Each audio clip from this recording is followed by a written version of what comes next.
Hello बच्चों, चलिए प्रश्न को पढ़ते हैं। प्रश्न है, तृतीयक ब्यूटिल क्लोराइड का सही आईयूपीएसी नाम है।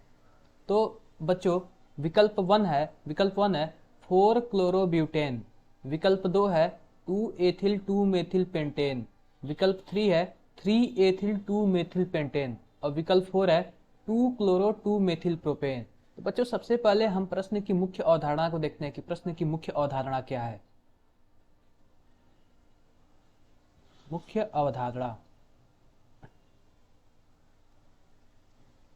अवधारणा तो हम मुख्य अवधारणा में यह देखेंगे कि कार्बनिक यौगिकों का नामकरण। कार्बनिक यौगिकों का नामकरण यौगिकों का नामकरण।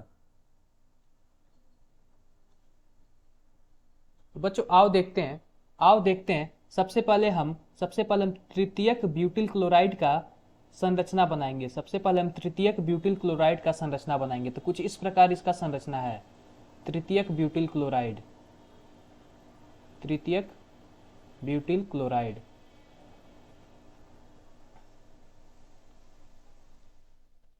ये हमने बना लिया तृतीयक ब्यूटिल क्लोराइड।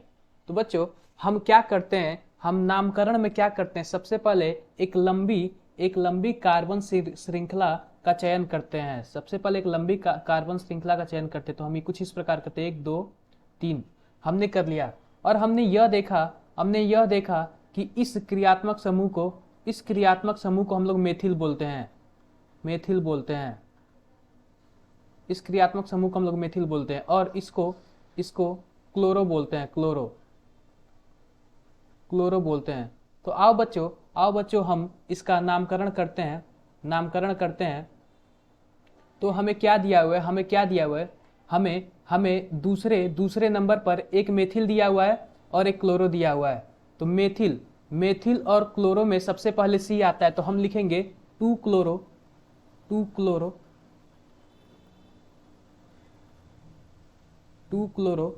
उसके बाद क्या है, दूसरे नंबर पर फिर मेथिल भी है। 2 मेथिल 2 क्लोरो 2 मेथिल।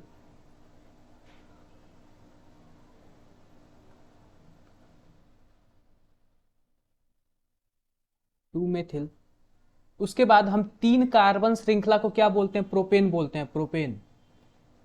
3 कार्बन श्रृंखला को हम लोग प्रोपेन बोलते हैं। तो इस प्रकार हमारा उत्तर आ गया 2 क्लोरो 2 मेथिल प्रोपेन। तो हम आइए विकल्प के माध्यम से अपने सही उत्तर का चयन करते हैं। तो हमारा जो चौथा विकल्प है वो है 2 क्लोरो 2 मेथिल प्रोपेन। तो हमारा जो विकल्प चौथा होगा वो सही होगा, बाकी सब गलत होंगे। तो बच्चों, आशा करते हैं कि आपको मुख्य अवधारणा के आधार पर प्रश्न समझ आया होगा। धन्यवाद।